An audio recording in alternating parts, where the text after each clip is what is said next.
Good morning friend, Priyanka লাইফস্টাইলের নতুন আরেকটি ব্লগে আমি প্রিয়াঙ্কা তোমাদের সবাইকে স্বাগত জানাই। সবাই কেমন আছো? আশা করছি খুবই ভালো আছো, আর তোমাদের ভালোবাসায় আমরাও খুব ভালো আছি।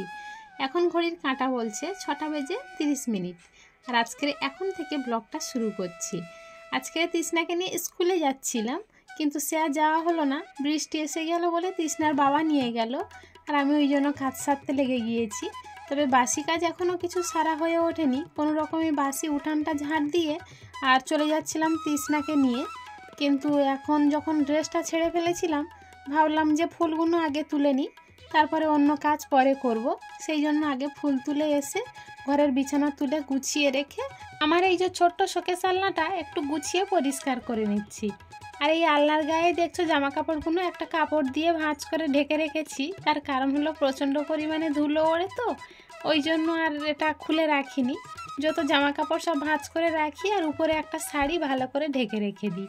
এইভাবে রাখলে হাওয়ার সাথে উড়ে বেড়ানো ধুলোগুলো আর জামা কাপড়ে পড়তে পারে না। আর আমার তো অ্যালার্জির প্রবলেম, যদি নোংরা জামা কাপড় গায়ে লাগে তাহলে কিন্তু অ্যালার্জি আরও বেড়ে যায়। ওই জন্য আমি তো নোংরা জিনিস ব্যবহার করতে পারি না। তবে যাই হোক, গল্পে গল্পে তো উপরের সাইডটা তো পরিষ্কার করে নিয়েছি, আর এখন এই জায়গাটা পরিষ্কার করছি। আর ওই যে ছোট একটা বক্স দেখছো, ওই বক্সটার মধ্যে আমার তৃষ্ণার সব বই ওখানে গুছিয়ে রাখি। আর তো রাখার জায়গা নেই। তবে যত দিন যাচ্ছে তৃষ্ণার তো বইয়ের সংখ্যা বাড়ছে, তাই ভাবছি ওইটা সরিয়ে দিয়ে এই শোকেস আলনার উপরটায় বই খাতা গুছিয়ে রাখলে হবে। তবে দেখো, গল্পে গল্পে অনেকটা এগিয়ে এলাম। এখন খাট পরিষ্কার করতে চলে এসেছি। তবে আমার এই ডিজাইনের খাট একদম পছন্দ হয় না। ওই ডিজাইনের ফাঁকে ফাঁকে বীভৎস পরিমাণে নোংরা ঢুকে যায়। ব্রাশ দিয়ে না পরিষ্কার করলে আর পরিষ্কার করতে পারি না। তবে আমার মনে হয় যেগুলো প্লেন খাট এক ঢালাই, সেইগুলো কিন্তু বেশ ভালো, একটু করে পরিষ্কার করে নিলেই হয়ে যায়।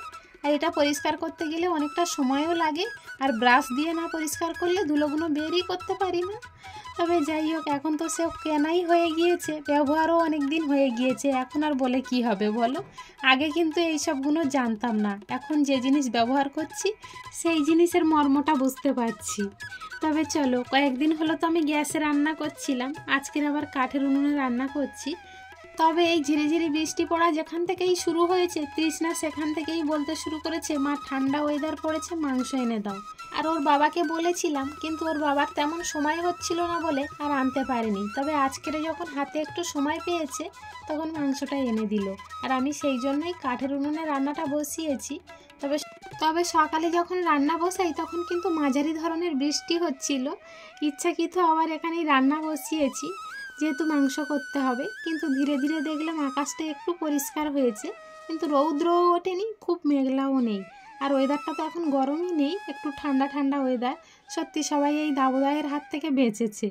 এত প্রচণ্ড গরমে মানুষ যে কী কষ্ট পেয়েছে, সেটার উপলব্ধি যেমন প্রাণী জগৎ করেছে, তেমনি উদ্ভিদকুলও করেছে।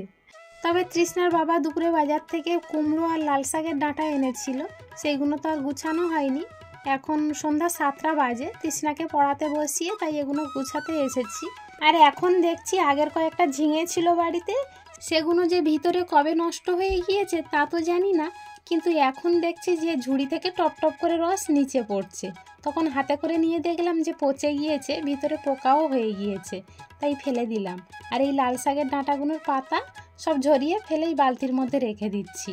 আর এই লাল শাক যখন ছোট অবস্থায় থাকে তখন পাতাগুলো খেতে বেশ ভালো লাগে, আর এখন বড় হয়ে গিয়েছে এর পাতা তো মোটেও ভালো লাগে না। পাতা থাকলে ডাঁটার গায়ে যেন বোঝা বোঝা মনে হয়। যতক্ষণ না পরিষ্কার করে ফেলা হয় ততক্ষণ মনটার মধ্যে শান্তি হয় না। তাই এখন রাত্রে এসেছি এগুলো পরিষ্কার করতে। পাতাগুলো ঝরিয়ে ফেলার পরে এখন কতটা সুন্দর মনে হচ্ছে আর কতটা হালকা লাগছে দেখো। আর কুমড়োর যে দানাগুলো হয় সেগুলোও কেটে পরিষ্কার করে দিয়েছি। আর এখন বাজে রাত 9টা, এখন তো খাওয়া দাওয়ার সময়, তাই সবাইকে ভাত গুছিয়ে দিচ্ছি। দুপুরে কিন্তু মাংসের সঙ্গে উচ্ছে আলু ভাজা করেছিলাম, সেটা তোমাদেরকে দেখানো হয়নি, বারবার বৃষ্টি আসছিল তো, সেই জন্য চারিদিকে কাজ করতে গিয়ে এই দিকটা দেখানো হয়নি। সবাইকে খাওয়া দাওয়া করিয়ে নিজে খেয়ে এখন চলে এসেছি মাথাটা একটু আঁচড়িয়ে নিতে। সারাদিন আর সময় হয়নি আমার যে মাথাটা আঁচড়াবো। বিকালে একটু ফাঁকা ছিলাম, ভাবছিলাম যে মাথাটা আঁচড়িয়ে নেব, কিন্তু তখন চুলটাও শুকায়নি, তাই ফ্যানের হাওয়ায় ছাড়া ছিল। চুল ভিজে থাকলে তো প্রচণ্ড পরিমাণে গন্ধ হয় চুলে, আর এখন বর্ষাকাল, চুল ভিজে তো রাখা যায় না, সেই জন্য আর ইচ্ছাকৃত চুলটা আর আঁচড়াইনি। আর এখন শোয়ার আগে চুলটাকে একটু বেনুনি করে বেঁধে রাখবো যাতে জড়িয়ে না যায়। চলো তাহলে আজকের ব্লগটা এখানেই শেষ করছি। দেখা হচ্ছে খুব শীঘ্রই নতুন আরেকটি ব্লগের সাথে। ততক্ষণ পর্যন্ত সবাই ভালো থেকো।